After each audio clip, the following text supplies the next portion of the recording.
Salut à tous, bienvenue dans cette vidéo sur les transports en France. Cette vidéo s'applique à la France, mais elle s'applique également à d'autres pays, notamment en Europe. Cette vidéo est divisée par mode de transport. Alors si un mode de transport comme le train ou le bus vous intéresse particulièrement, vous pouvez aller tout de suite dans la partie qui vous intéresse en regardant la timeline dans la description. Je vais vous parler des principaux modes de transport en France, à savoir le train, le bus, le covoiturage, la voiture et enfin le stop. Alors sois sûr de bien rester jusqu'à la fin pour tous les connaître. Premièrement, le train. En France, la compagnie ferroviaire principale est la SNCF. C'est à moitié public, à moitié privé. Pour consulter les horaires ou réserver un billet de train, vous pouvez utiliser le site internet ou l'application. Je vous mets le lien dans la description. Aujourd'hui, ensemble, on va prendre un exemple sur l'application parce que je pense que c'est le plus pratique pour vous. On va prendre l'exemple d'un trajet entre Paris et Lyon. Alors, une fois que vous êtes sur l'application, vous commencez par renseigner votre destination. Donc ici, Lyon, pour notre exemple.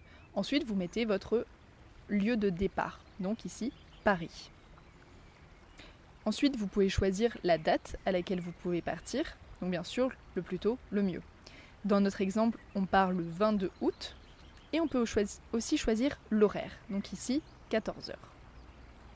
Vous pouvez aussi choisir le retour. C'est possible, mais pour l'instant, on part sur l'exemple de l'aller.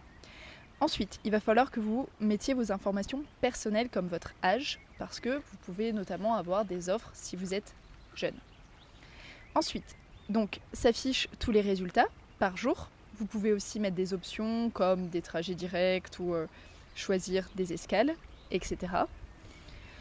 Ensuite, une fois que vous avez mis les options qui vous vont, vous allez avoir une liste de résultats avec des départs et des arrivées, le temps de trajet, le fait que ce soit direct ou non, etc.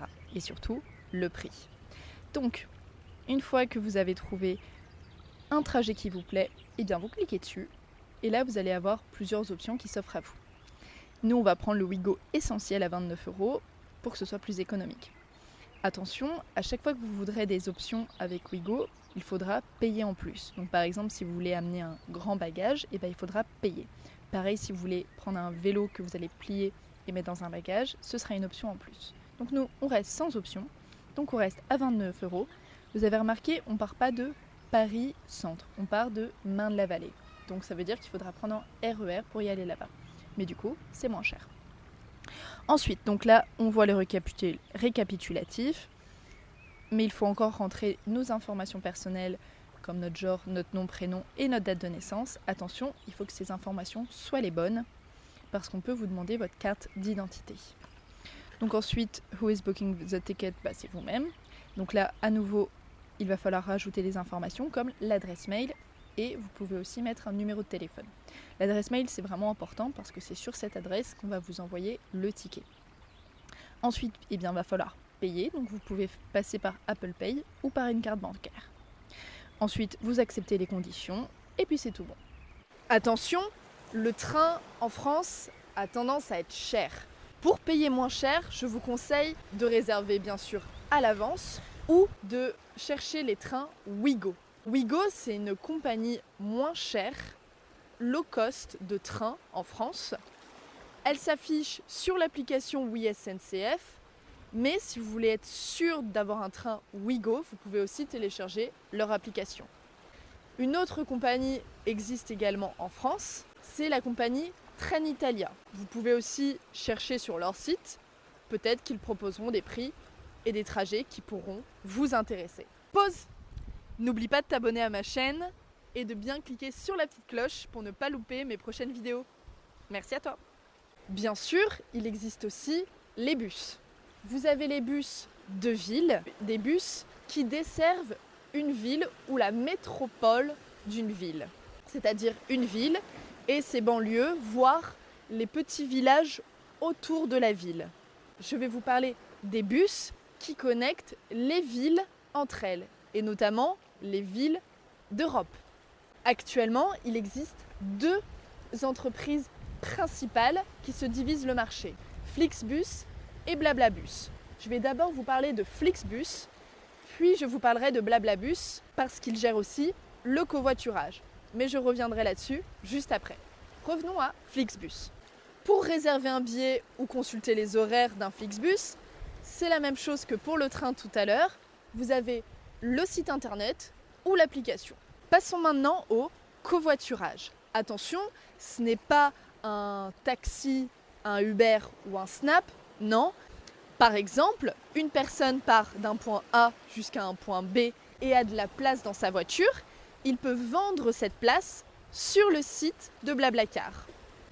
Même chose que pour la SNCF ou Flixbus, Blablacar a son site web ou son application. Prenons ici l'exemple de son application. Vous cherchez un trajet entre un point A, donc Paris pour notre exemple, jusqu'à un point B, donc Lyon pour notre exemple. Et là, vous pouvez voir s'afficher tous les trajets proposés par des conducteurs. Vous avez téléchargé l'application Blablacar, vous arrivez dessus. Donc là, vous commencez par le lieu de départ, donc ici Paris pour notre exemple, et puis votre lieu d'arrivée, Lyon pour notre exemple. Ensuite, vous avez la possibilité de choisir le nombre de places que vous voulez, donc là, on va rester à une seule, puis la date. Là, on était au 31 août.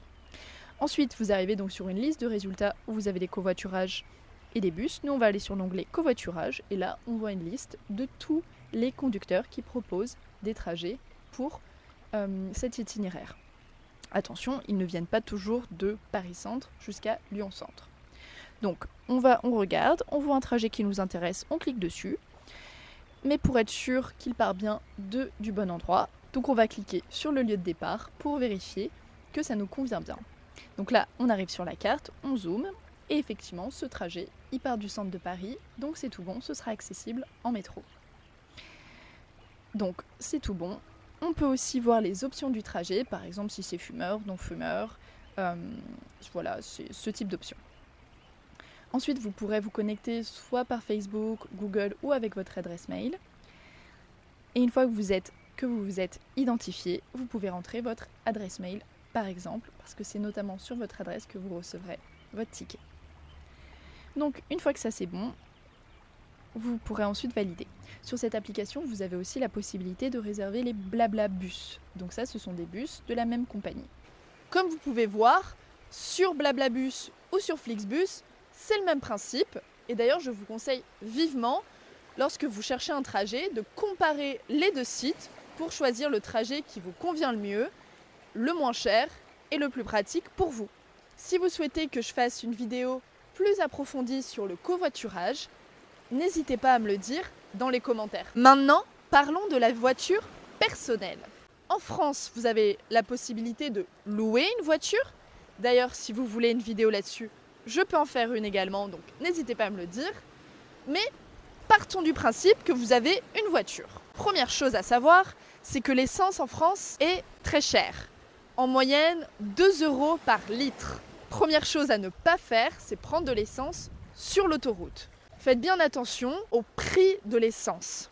Pour cela, vous avez des applications qui existent qui vous permettent de vous proposer différentes stations essence et ainsi vous pouvez comparer les prix et choisir celle qui vous convient le mieux, suivant bien sûr votre localisation. En ce qui concerne les routes, vous avez 2 possibilités. Les routes départementales ou nationales qui sont gratuites. Et vous avez aussi les autoroutes dont une large partie sont payantes. En effet, elles appartiennent à des entreprises privées. Donc il faut payer pour les emprunter. Attention, elles sont peut-être plus rapides, mais elles sont aussi beaucoup plus chères. Donc à vous de calculer votre itinéraire.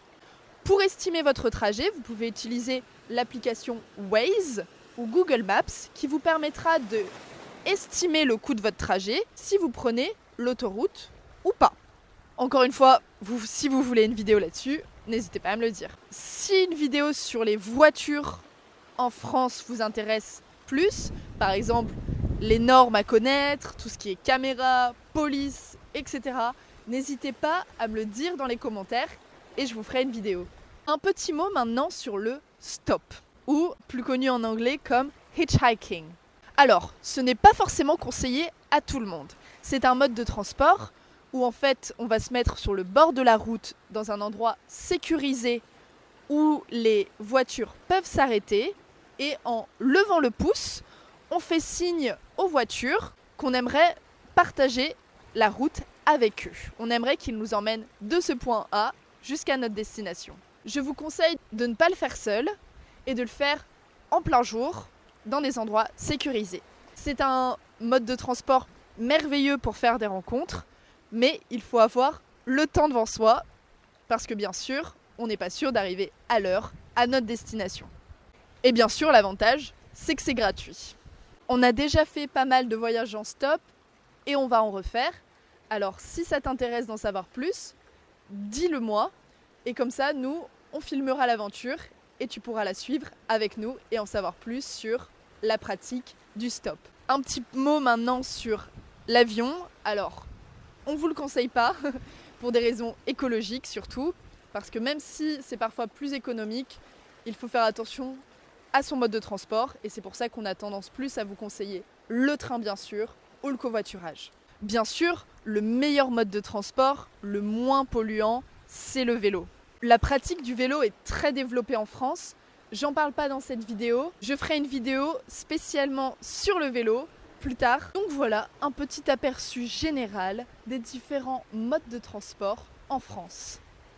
Maintenant, à vous de choisir, suivant vos besoins, votre budget et bien sûr vos préférences.